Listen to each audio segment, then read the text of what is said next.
السلام علیکم ورحمۃ اللہ وبرکاتہ۔ دوستو،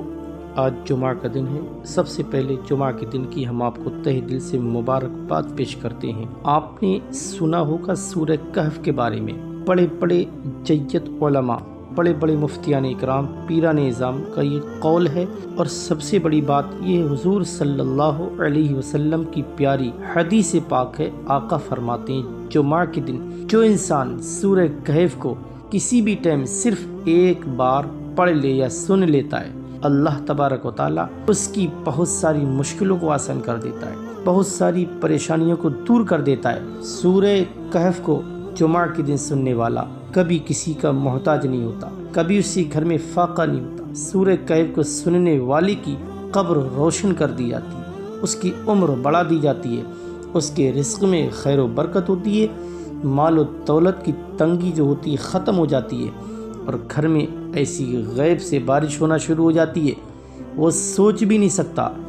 گھر میں چاہے جناتی پرابلم، چاہے جادو ٹونے کی پریشانی ہو، چاہے بیماریاں زیادہ رہتی ہوں، انشاءاللہ سورہ کہف کی برکت سے یہ تمام طرح کی آفتوں کا، بلاؤں کا خاتمہ ہو جاتا ہے۔ آج اس ویڈیو میں انشاءاللہ تلاوت بھی ضرور سنیں گے۔ اس سے پہلے اگر آپ چینل پر نئے ہیں دل سے سبسکرائب کریں، ویڈیو کو لائک ضرور کرنا نہ بھولیں، اور موبائل آئکن دبانا بالکل نہ بھولیں، اور اس ویڈیو کو اس نیت سے شیئر کریں تاکہ آپ کے ذریعے آپ کا کوئی بھائی سورہ کہف کی تلاوت سن لے۔ انشاءاللہ اگر کوئی ایک پریشانی سے بچ جائے، ایک پریشانی اس کی دور ہو جائے، اللہ پاک آپ کو اس کا اجر عطا فرمائے گا، تمام پریشانی دور فرمائے گا۔ دوستو، سورہ کہف اپنے اندر بہت طاقت رکھتی ہے۔ کسی بھی قسم کی کوئی دقت، کاروبار میں دقت، کسی بھی قسم کا کوئی لاس کاروبار میں ہوتا ہو،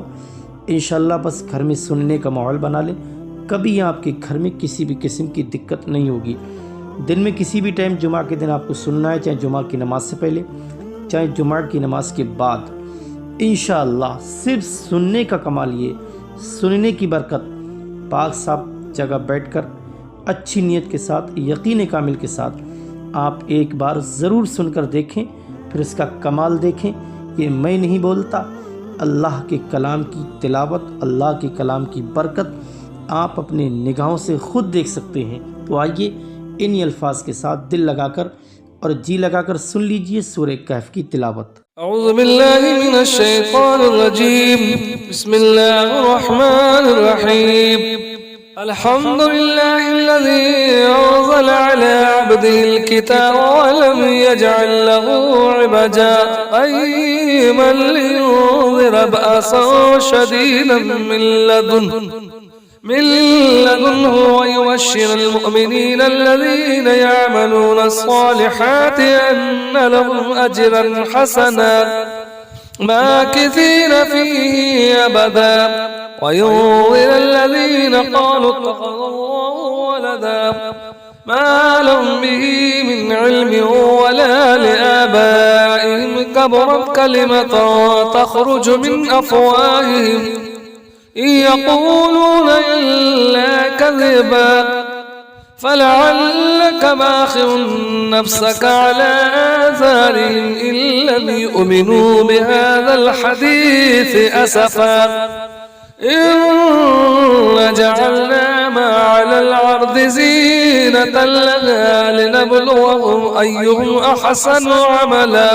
وإنا لجاعلون ما عليها صعيدا جرزا أم حسبت أن أصحاب الكهف والرقيم كانوا من آياتنا عجبا إذ أوى الفتية إلى الكهف فقالوا ربنا آتنا من لدنك رحمة وهيئ لنا من أمرنا رشدا فضربنا على آذانهم في الكهف سنين عددا ثم بعثناهم لنعلم أي الحزبين أحصى لما لبثوا أمدا نحن نقص عليك نبأهم بالحق إنهم فتية آمنوا بربهم وزدناهم هدى وربطنا على قلوبهم على قلوبهم إذ قاموا فقالوا ربنا رب السماوات والأرض لن ندعو من دونه إلها لقد قلنا إذا شططا هؤلاء قوم اتخذوا من دونه آلهة لولا يأتون عليهم بسلطان بين فمن أظلم ممن افترى على الله كذبا وإذ اعتزلتموهم وما يعبدون إلا الله فأبوا إلى الكهف والكهف ينشر لكم ربكم من رحمته ويهيئ لكم من أمركم مرفقا وترى الشمس إذا طلعت تزاور عن كهفهم ذات اليمين وإذا غربت تقرضهم ذات الشمال وهم في فجوة من ذلك من آيات الله من يهد الله فهو المهتدي ومن يضلل فلن تجد له وليا مرشدا وتحسبهم أيكاذا وهم رقود ونقلبهم ذات اليمين وذات الشمال وكلبهم باسط ذراعيه بالوسيد لو اطلعت عليهم لوليت منهم فرارا ولملئت منهم رعبا وكذلك بعثناهم لتسالوا بينهم قال قائل منهم كم لبثتم قالوا لبثنا يوما أو بعد يوم قالوا ربكم عالم بما لبثتم فابعثوا أحدكم بورقكم هذه إلى المدينة فلينظر أيها أزكى طعاما فليأتكم برزق منه وليتلطف ولا يشعرن بكم أحدا إنهم يظهروا عليكم يرجموكم أو يعيدكم في ملتكم ولن تفلحوا إذا أبدا ذلك عاثرنا عليهم ليعلموا أن وعد الله حق وأن الساعة لا ريب فيها إذ يتنازعون بينهم أمرهم فقالوا ابنوا عليهم بنيانا هم أعلم بهم قال الذين غلبوا على أمرهم لنتخذن عليهم مسجدا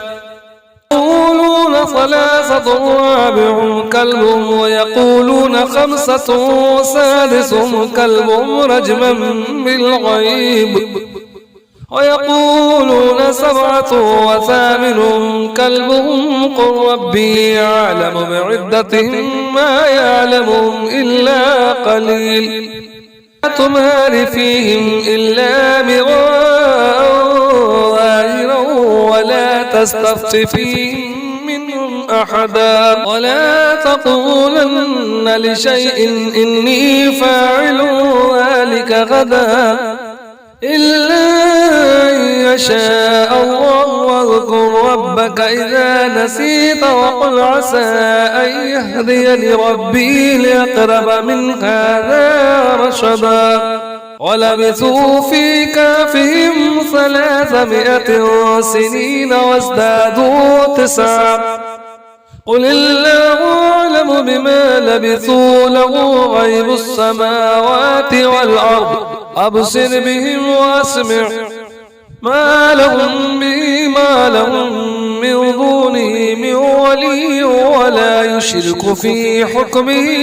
أحدا واتل ما أوحي إليك من كتاب ربك لا مبدل لكلماته ولن تجد من دونه ملتحدا واصبر نفسك مع الذين يدعون ربهم بالغداة والعشي يريدون وجهه ولا تعد عيناك عنهم تريدوا زينة زينة الحياة الدنيا ولا تطع من أغفلنا قلبه عن ذكرنا واتبع هواه وكان أمره فرطا. وقل الحق من ربكم فمن شاء فليؤمن ومن شاء فليكفر إنا اعتدنا للظالمين نارا أحاط بهم سرادقها وإن يستغيثوا يغاثوا بماء كالمهل يشوي الوجوه بئس الشراب وساءت مرتفقا. إن الذين آمنوا وعملوا الصالحات إنا لا نضيع أجر من أحسن عملا. أولئك لهم جنات عدن تجري من تحتهم الأنهار يحلون فيها من أساور من ذهب ويلبسون ثيابا خضرا من سندس واستبرق متكئين فيها على الأرائك نعم الثواب حسنة مرتفقا. واضرب لهم مثل الرجلين جعلنا لأحدهما جنتين من أعناب وحففناهما بنخل وجعلنا بينهما زرعا كلتا الجنتين آتت أكلها ولم تظلم منه شيئا وفجرنا خلالهما نهرا وكان له ثمر فقال لصاحبه وهو يحاوره أنا أكثر منك مالا وأعز نفرا. ودخل جنته وهو ظالم لنفسه قال ما أمرت بيد هذه أبدا وما أظن الساعة قائمة ولئن رددت إلى ربي لأجدن خيرا منها منقلبا. قال له صاحبه وهو يحاوره أكفرت بالذي خلقك من تراب ثم من نطفة ثم سواك رجلا لكن هو الله ربي ولا أشرك بربي أحدا. ولولا إذ دخلت جنتك قلت ما شاء الله لا قوة إلا بالله إن ترني أنا أقل منك مالا وولدا فعسى ربي أن يؤتيني خيرا من جنتك ويرسل عليها حسبانا من السماء فتصبح سعيدا زلقا أو يصبح ماءها غورا فلن تستطيع له طلبا. وحيت بثمره فأصبح طلقا لمكفيه على ما أنفق فيها وهي خاوية على عروشها ويقول يا ليتني لم أشرك بربي أحدا. ولو تكن له فئة ينصرونه من دون الله وما كان منتصرا. هنالك الولاية لله الحق وخير ثوابا وخير عقبا. واضرب لهم مثل الحياة الدنيا كماء أنزلناه من السماء فاختلط به نبات الأرض فأصبح هشيما تذروه الرياح وكان الله على كل شيء مقتدرا. المال والبنون زينة الحياة الدنيا والباقية الصالحات خير عند ربك ثوابا وخير أملا. ويوم نسير الجبال وترى الأرض بارزة وحشرناهم فلم نغادر منهم أحدا وعرضوا على ربك صفا لقد جئتمونا كما خلقناكم أول مرة بل زعمتم أن لن نجعل لكم موعدا ووضع الكتاب فترى المجرمين مشفقين مما فيه ويقولون يا ويلتنا ما لهذا الكتاب لا يغادر صغيرة ولا كبيرة إلا أحصاها ووجدوا ما عملوا حاضرا ولا يظلم ربك أحدا وإذ قلنا للملائكة اسجدوا لآدم فسجدوا إلا إبليس كان من الجن ففسق عن أمر ربه ففتتخذونه وذريته أولياء من دوني وهم لكم عدو بئس للظالمين بدلا ما أشهدتم خلق السماوات والأرض ولا خلق أنفسهم وما كنت متخذ المضلين عددا ويوم يقول نادوا شركائي الذين زعمتم فدعوا فلم يستجيبوا له وجعلنا بينهم موبقا ورأى المجرمون النار فظنوا أنهم مواقعوها ولم يجدوا عنها مصرفا ولقد صرفنا في هذا القرآن للناس من كل مثل وكان الإنسان أكثر شيء جدلا وما منع الناس أن يؤمنوا إذ جاءهم الهدى ويستغفروا ربهم إلا أن تأتيهم سنة الأولين ويأتيهم العذاب قبلا وما نرسل المرسلين إلا مبشرين ومنذرين ويجادل الذين كفروا بالباطل ليدحضوا به الحق واتخذوا آياتي وما أنذروا هزوا ومن أظلم ممن ذكر بآيات ربه فأعرض عنها ونسي ما قدمت يداه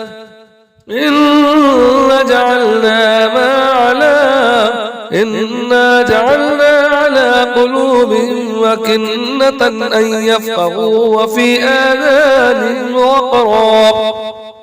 وإن تدعوهم إلى الهدى فلن يهتدوا إذن أبدا وربك الغفور الرحمن لو يؤاخذهم بما كسبوا لعجل لهم العذاب ولهم موعد لن يجدوا من دونه موئلا وتلك القرى أهلكناهم لما ظلموا وجعلنا لمهلكهم موعدا وإذ قال موسى لفتاه لا أبرح حتى أبلغ مجمع البحرين أو أمضي حقبا فلما بلغ مجمع بينهما نسي حوتهما فاتخذ سبيله في البحر سربا فلما جاوزا قال لفتاه آتنا غداءنا لقد لقينا من سفرنا هذا نسبا قال أرأيت إذا أوينا إلى الصخرة فإني نسيت الحوت وما أنسانيه إلا الشيطان أن أذكره واتخذ سبيله في البحر سرعجبا قال ذلك ما كنا نبغي فارتد على آثارهما قصصا فوجد عبدا من عبادنا آتيناه رحمة من عندنا وعلمناه من لدنا علما. قال له موسى هل أتبعك على أن تعلمني مما علمت رشدا؟ قال إنك لن تستطيع معي صبرا وكيف تصبر على ما لم تحط به خبرا؟ قال ستجدني إن شاء الله صابرا ولا أعصي لك أمرا. قال فإن اتبعتني فلا تسألني عن شيء حتى أحدث لك منه ذكرا. فانطلق حتى إذا ركب في السفينة خرقها. قال خرقتها لتغرق أهلها لقد جئت شيئا إمرا. قال ألم أقل إنك لن تستطيع معي صبرا؟ قال لا تؤاخذني بما نسيت ولا ترهقني من أمري عسرا. فانطلقا حتى إذا لقي غلاما فقتله. قال قتلت نفسا زكية بغير نفس لقد جئت شيئا نكرا. قال ألم أقل لك إنك لن تستطيع معي صبرا؟ قال إن سألتك عن شيء بعدها فلا تصاحبني قد بلغت من لدني عذرا. فانطلق حتى إذا أتيا على قرية استطعما فأهلها فأبوا أن يضيفوهما فوجد فيها جدارا يريد أن ينقض فأقامه. قال لو شئت لاتخذت عليه أجرا. قال هذا فراق بيني وبينك سأنبئك بتأويل ما لم تستطع عليه صبرا. أما السفينة فكانت لمساكين يعملون في البحر فأردت أن أعيبها وكان وراءهم ملك يأخذ كل سفينة غصبا. وأما الغلام فكان أبواه مؤمنين فخشينا أن يرهقهما طغيانا وكفرا فأردنا أن يبدلهما ربهما خيرا منه زكاة وأقرب رحما. وأما الجدار فكان لغلامين يتيمين في المدينة وكان تحته كنز لهما وكان أبوهما صالحا. فأراد ربك أن يبلغ أشدهما ويستخرج كنزهما رحمة من ربك وما فعلته عن أمري ذلك تأويل ما لم تستطع عليه صبرا. ويسألونك عن ذي القرنين قل سأتلو عليكم منه ذكرا. إنا مكنا له في الأرض وآتيناه من كل شيء سببا فأتبعا سببا حتى إذا بلغ مغرب الشمس وجدها تغرب في عين حمية ووجد عندها قوما. قلنا يا ذا القرنين إما تعذب وإما تتخذ فيهم حسنا. قال أما من ظلم قال أما من ظلم فسوف نعذبه ثم يرد إلى ربه فيعذبه عذابا نكرا وأما من آمن وعمل صالحا فله جزاء الحسنى وسنقول له من أمرنا يسرا ثم أتبع سببا حتى إذا بلغ مطلع الشمس وجدها تطلع على قوم لم نجعل لهم من دوننا سترا كذلك وقد أحطنا بما لديه خبرا ثم أتبع سببا حتى إذا بلغ بين السدين وجد من دونهما قوما لا يكادون يفقهون قولا قالوا يا ذا القرنين إن يأجوج وماجوج مفسدون في الأرض فهل نجعل لك خرجا على أن تجعل بيننا وبينهم سدا قال ما مكني في ربي خير فأعينوني بقوة أجعل بينكم وبينهم ردما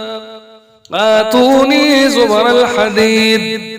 حتى إذا ساوى بين الصدفين قال انفخوا حتى إذا جعله نارا قال آتوني يفرغ عليه قطرا فما استطاعوا أن يظهروا وما استطاعوا له نقبا قال هذا رحمة من ربي وإذا جاء وعد ربي جعله دكاء وكان وعد ربي حقا وتركنا بعضهم يومئذ يموج في بعض ونفخ في الصور فجمعناهم جمعا وعرضنا جهنم يومئذ للكافرين عرضا الذين كانت أعينهم في غطاء عن ذكري وكانوا لا يستطيعون سمعا أفحسب الذين كفروا أن يتخذوا عبادي من دوني أولياء إنا أعتدنا جهنم للكافرين نزلا قل هل ننبئكم بالأخسرين أعمالا الذين ضل سعيهم في الحياة الدنيا وهم يحسبون أنهم يحسنون صنعا أولئك الذين كفروا بآيات ربهم ولقائه فحبطت أعمالهم ولنقيم لهم يوم القيامة وزنا ذلك جزاؤهم جهنم بما كفروا واتخذوا آياتي ورسلي هزوا إن الذين آمنوا وعملوا الصالحات كانت لهم جنات الفردوس نزلا خالدين فيها لا يبغون عنها حولا قل لو كان البحر مدادا لكلمات ربي لنفذ البحر قبل أن تنفذ كلمات ربي ولو جئنا بمثله مددا قل إنما أنا بشر مثلكم يوحى إلي أنما إلهكم إله واحد ومن كان يرجو لقاء ربه فليعمل عملا صالحا ولا يشرك بعبادة ربه أحدا صدق الله العظيم.